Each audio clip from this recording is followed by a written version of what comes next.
आप सभी को राम राम। मैं दीपक कुमार आप सभी का स्वागत करता हूं द आदर्श डायलॉग में। दोस्तों, आप सभी से निवेदन है कि वीडियो को देखिए, लाइक कीजिए, शेयर कीजिए और चैनल को सब्सक्राइब कीजिए। दोस्तों, 17 फरवरी 2024 को पश्चिम बंगाल के संदर्भ में मैंने एक वीडियो बनाया था और मैंने उस वीडियो का शीर्षक दिया था कि 15 वर्षों के शासनकाल में ममता बनर्जी ने पश्चिम बंगाल को बांग्लादेश बना दिया। और जब मैं बांग्लादेश का बात करता हूं तो उसका अर्थ जो मेरे समझ में है वो यह है कि एक इस्लामिक देश, एक इस्लामिक प्रदेश जहां पर कानून और संविधान का राज न होकर इस्लामिक कानून, शरिया कानून का राज हो, जहां पर हर एक अपराध का जो सजा हो वह इस्लामिक कानून के जरिए दिया जाता हो, शरिया कानून के जरिए।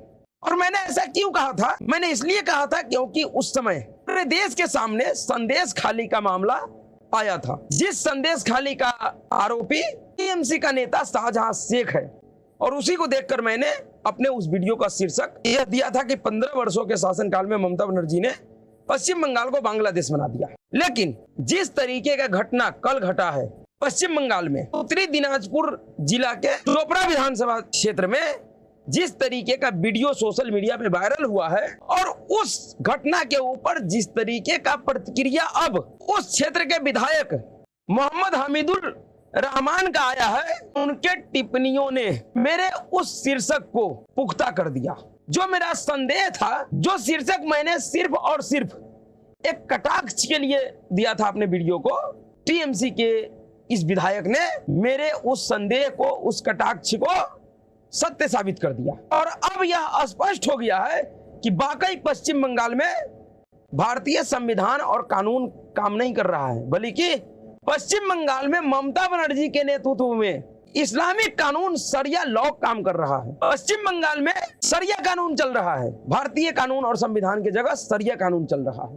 दरअसल आप सभी को पता होगा कि उत्तरी दिनाजपुर जिला के जो चोपड़ा विधानसभा क्षेत्र है, उस क्षेत्र में एक तेजेमुल नाम का गुंडा रहता है, जिसको लोग जेसीबी के नाम से भी जानता है। वह जेसीबी के नाम से मशहूर है उस क्षेत्र में। वह व्यक्ति टीएमसी के विधायक मोहम्मद एहसानुल रहमान के संरक्षण में उस विधानसभा क्षेत्र के अंदर एक इंसाफ सभा का आयोजन करता है। एक तरीके से आप इसको समझिए कि वह व्यक्ति भारतीय संविधान और कानून को धता बताकर उस क्षेत्र में शरिया कानून और शरिया कोर्ट चलाता है, जिसके माध्यम से वह इस्लामिक कानून के अनुरूप लोगों को, आरोपियों को तो त्वरित सजा देने का काम करता है। यानी कि on the way, hand to hand, जिस समय उसके पास कोई आरोपी आया उसी समय उसका आरोप सुना और उसके आरोप सुनने के बाद जो भी दोषी है उसको वहीं पे शरिया कानून के तहत उसे सजा दिया जाता है। उसी के अनुरूप इस तेजेमुल ने एक दंपति को सरेआम अपने उस इंसाफ सभा में दोषी पाते हुए रोड पर बड़े बेरहमी से पीट रहा है।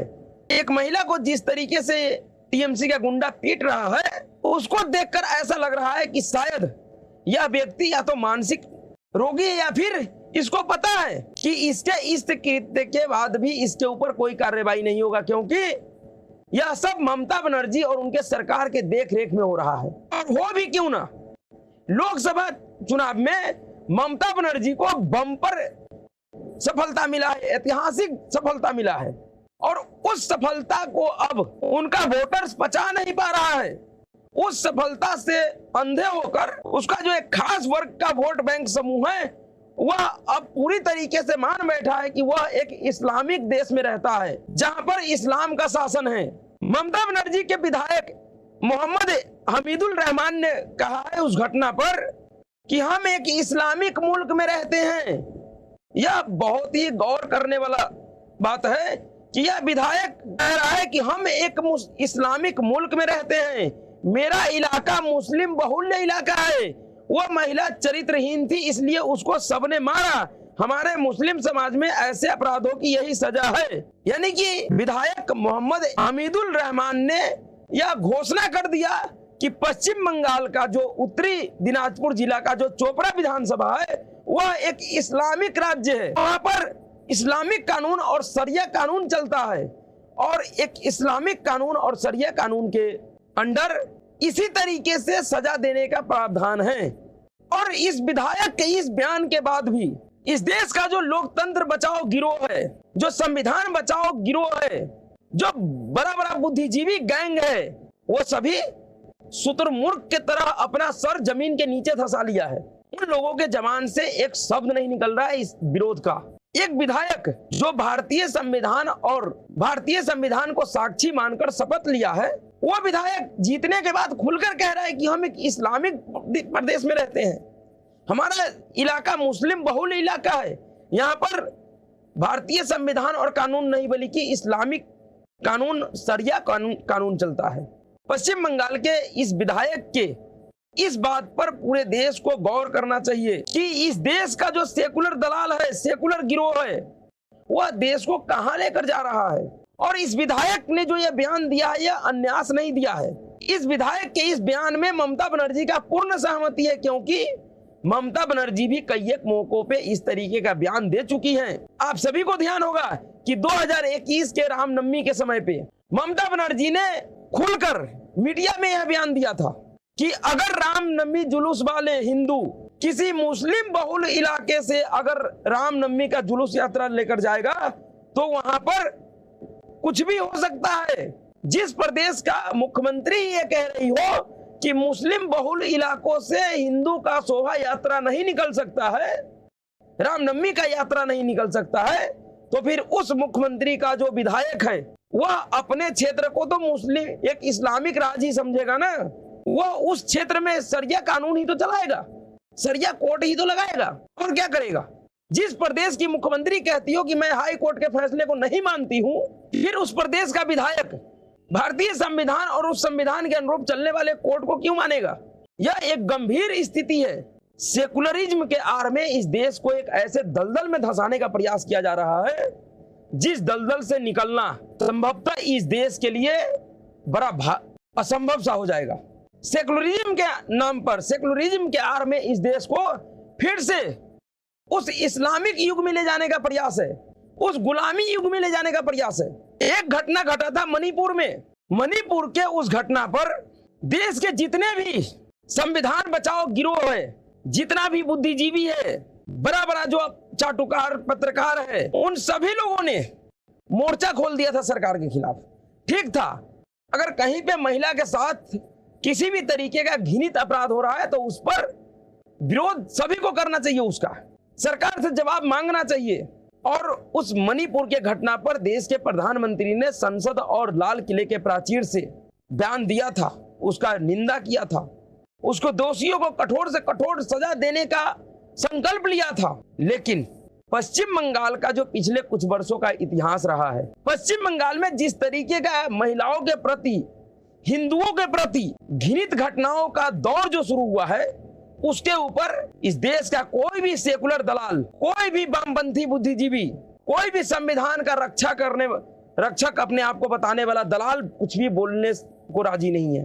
चाहे 2021 के विधानसभा चुनाव में 60 वर्षीय महिला के साथ गैंग रेप हुआ हो, या फिर हजारों हिंदू परिवारों को प्रदेश छोड़ने पर विवश कर दिया गया हो, या भारतीय जनता पार्टी और हिंदू संगठन से जुड़े हुए कार्यकर्ताओं का सरेआम हत्या हो रहा हो, या फिर तजेमुल, या फिर शाहजहां शेख जैसे लोगों के द्वारा दलित महिलाओं का सरेआम जबरन बलात्कार किया जा रहा है, उनके घरों से उनके बहू बेटियों को उठाकर टीएमसी के पार्टी ऑफिस में लाकर उनके साथ बलात्कार किया जा रहा हो, या फिर तजेमुल जैसा गुंडा जो सरेआम भारतीय सब कानून और संविधान को धता बताकर अपने क्षेत्र में शरिया कोर्ट चला रहा हो, और उस क्षेत्र का विधायक यह कह रहा हो कि हम एक मुस्लिम बहुल क्षेत्र में रहते हैं, हम एक इस्लामिक राज्य में रहते हैं और यहाँ पर इस्लामिक कानून के तहत ही सजा दिया जाता है। यह कोई छोटा मोटा बयान नहीं है।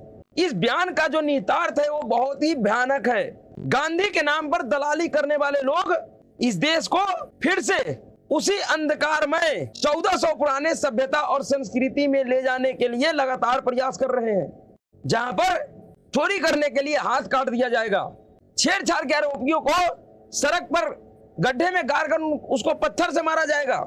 अगर यह घटना भाजपा शासित किसी राज्य में हुआ होता तो ये इस देश का जो अभी संसद सत्र चल रहा है, यह पूरा संसद सत्र इस घटना के ऊपर कुर्बान कर देता इस देश का विपक्ष। लेकिन पश्चिम बंगाल में जो भाजपा का नेता है, कार्यकर्ता है, उनको भी इन सेकुलर दलालों से कुछ सीखना चाहिए। जिस तरीके का नाटक भाजपा शासित राज्य में किसी छोटे मोटे घटना के ऊपर भी सेकुलर गिरोह करता है, भारतीय जनता पार्टी के नेताओं और कार्यकर्ताओं को भी पश्चिम बंगाल में मोर्चा खोल देना चाहिए, आर पार का लड़ाई लड़ना चाहिए, पूरे विधानसभा सत्र को बर्बाद कर देना चाहिए। क्योंकि इस समय जो लड़ाई है पक्ष और विपक्ष में, वह राजनीतिक लड़ाई नहीं है। यह जो भी हो रहा है राजनीति के लिए नहीं हो रहा है, यह एक वैचारिक लड़ाई है। यह एक विचारधारा को समाप्त करके 1400 पुराने कबायली विचारधारा को, मरुस्थल में रहने वाले जिहादी विचारधारा को थोपने का प्रयास हो रहा है। इसलिए इसे सिर्फ एक राजनीतिक मुद्दा ना माने, इसे एक राजनीतिक लड़ाई ना माने, बल्कि यह एक वैचारिक लड़ाई है। और वैचारिक लड़ाई को आप वैचारिक तौर पे ही हरा सकते हैं, राजनीति से नहीं हरा सकते हैं। पश्चिम बंगाल के उन हिंदुओं को भी सोचना चाहिए, समझना चाहिए, जो जातिवाद के नशे में अपने ही प्रदेश के लोगों का जीवन बद से बदतर हालात में, अपने ही प्रदेश के लोगों को इस तरीके का बदतर दिन देखने पर विवश कर रहा है। देखिए, इस घटना के ऊपर और टीएमसी विधायक के इस बयान के ऊपर कोई सेकुलर दलाल, कोई बुद्धिजीवी, कोई पत्रकार, कोई संविधान का रक्षा करने वाला गिरोह कुछ बोलता है या नहीं बोलता है। तो अभी के लिए इतना ही। अगर आपको वीडियो अच्छा लगा तो वीडियो को लाइक कीजिएगा, शेयर कीजिएगा, चैनल को सब्सक्राइब कीजिएगा। नमस्कार।